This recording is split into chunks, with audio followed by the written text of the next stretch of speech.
Amigos, continuamos en esta su secuencia Agenda Ambiental, en la entrevista con Javier Janque, secretario ejecutivo de la Red Muki, con quien veníamos conversando sobre una preocupación que ha manifestado tanto organizaciones indígenas andinas, organizaciones no gubernamentales, con relación a la adopción del Decreto Supremo 01-2015 del Ministerio de Energía y Minas.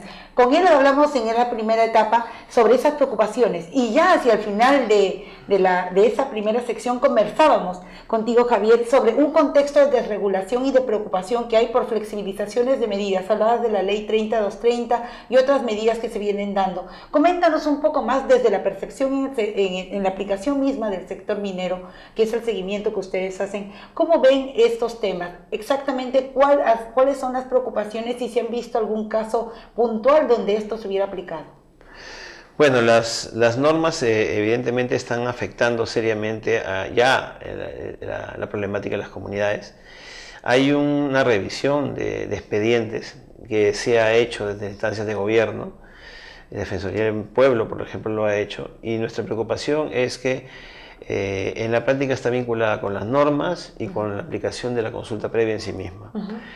¿Por qué? Porque de hecho no se está aplicando consulta previa a nivel de los casos de proyectos mineros. Hasta ahora no hay ninguna consulta previa, en diferencia del caso de hidrocarburos, ¿no? Y lo que está ocurriendo en la práctica es que muchas organizaciones están siendo abordadas por algunas empresas mineras que están planteando que ellos, para no aplicar la consulta previa, les renuncien a su derecho de ser considerados como pueblo indígena.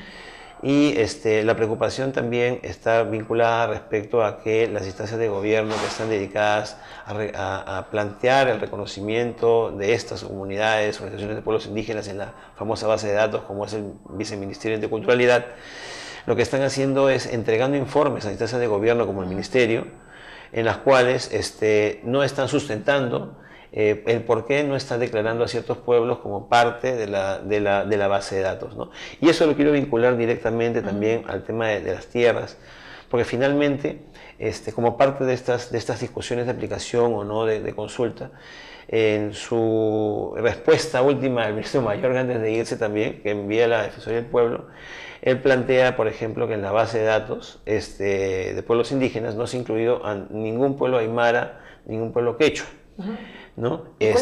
Lo que es falso, O sea, en la base de datos, y uno puede entrar fácilmente a la página web, cualquier persona, los invitamos a hacerlo, y uno puede ver que efectivamente están los pueblos, son 4 pueblos quechuas aymaras que están reconocidos como tales. Hay comunidades campesinas que ya están incluidas como tales, que pertenecen a esos pueblos, ¿no? Y no entiendo por qué la perspectiva desde el Ministerio de Energía y Minas de desconocer a estas poblaciones y la aplicación de la consulta previa. Y eso está vinculado con lo otro, evidentemente, porque es el tema de las tierras, los derechos que sobre la tierra tienen y la exigencia que está habiendo de las empresas de que renuncien a supuestos derechos que no tendrían tampoco, porque no serían de la base de datos, no podría aplicarse consulta previa y estarían no incluidos como comunidades, sino como cualquier otra entidad con la cual se puede negociar sus tierras de otra población, con la cual se puede negociar sus tierras de otra manera, ¿no es cierto? Puede haber acuerdos de otra manera, sin pasar por los mecanismos previos que deben haber, ni tampoco por los acuerdos de asamblea que deben haber. ¿Me dejo entender? Entonces, eso es una preocupación muy seria nuestra, que esperamos también desde las autoridades se aclare. Pero es que las aclaraciones que dan son meramente generales, en las cuales no aclaran qué derechos son los que supuestamente ellos están comprometiendo o cuidando o valorando, garantizando con las normas que se están dando. Creo que definitivamente las normas que han salido son más bien, como vuelvo a repetir, prejuiciosas o que podrían estar generando alguna distorsión o algún malentendido que desde las comunidades pueda verse como una falta de garantía de sus derechos. Y preocupa también que hay una visión desconectada en el Estado mismo, ¿no? Entre lo que explica el Ministerio de Energía y Minas, lo que ya publica el Viceministerio de Interculturalidad, que además es el sector competente para esta identificación. Bueno, esperemos que estas cosas se aclaren rápidamente y que Defensoría del Pueblo también tenga un rol muy activo para asegurar estos derechos.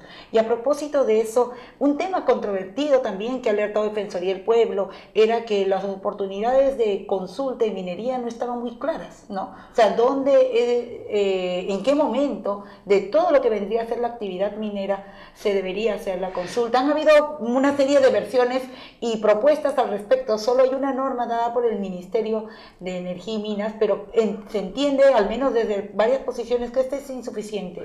¿Lo es? ¿No lo es? Es absurdo, porque la consulta en minería se da para la autorización del inicio de la actividad, que es una norma de mero trámite. No, es una autorización de mero trámite, el trámite administrativo que se da desde el Ministerio de Energía y Minas. No se decide nada en ese espacio, solamente la realización inicial del proyecto. Cuando ya antes se aprobó el estudio de impacto ambiental, cuando ya antes, ¿no es cierto?, se otorgaron otras autorizaciones que se necesitan para realizar el proyecto. Claro. No se pone a discusión nada.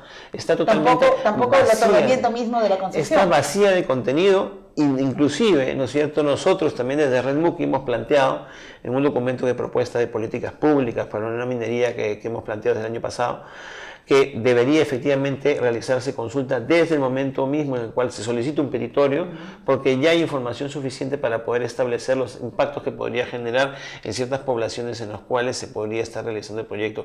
Por eso consideramos que en realidad en la práctica es fundamental aclarar los momentos, y un momento fundamental de la aplicación de la consulta es el estudio de impacto ambiental. Aparte de las concesiones, el estudio de impacto ambiental, porque es el momento en el cual hay mayor información, está la decisión de la población que debe ser considerada en ese momento para ver si la aprobación o no de este mecanismo, y no solamente en un momento en el cual no se toma ninguna decisión porque es totalmente vacío de contenido y un sinsentido. O sea, estamos hablando sobre efectivamente hechos consumados, sobre lo cual ya la decisión de la población no va a pesar, ¿no? Solamente cuando hay mecanismos en los cuales información suficiente para decidir, ahí es el momento de tomar la decisión. ¿Y a qué crees que se deba, ya rápidamente, una respuesta sobre eso, que el propio sector de energía y minas tenga momentos diferentes? Por ejemplo, en hidrocarburos se está consultando antes del dimensionamiento de los lotes, lo que vendría a ser el decreto supremo que a futuro otorgaría el contrato de licencia, ¿no? Es decir, antes de hacer el proceso de licitación está haciendo las consultas. En el caso del sector de electricidad es antes del otorgamiento de la concesión definitiva. ¿Por qué esto no se aplicaría en minería? Yo creo que el tema central es el tema económico, ¿no? O sea, nuestra economía está fundamentalmente basada en los ingresos de las exportaciones de la minería, y el gobierno no quiere hacer ningún cambio en diversificar la economía. Entonces ni siquiera tenemos un proceso para darle valor agregado a la extracción de minerales. O sea, estamos solamente exportando piedras. Y en ese sentido, finalmente, no podemos mantener mantener la economía solamente dedicada a la extracción de minerales. En un momento en el cual la crisis del mundo, los bajas de los minerales nos están afectando, debemos pensar en diversificar.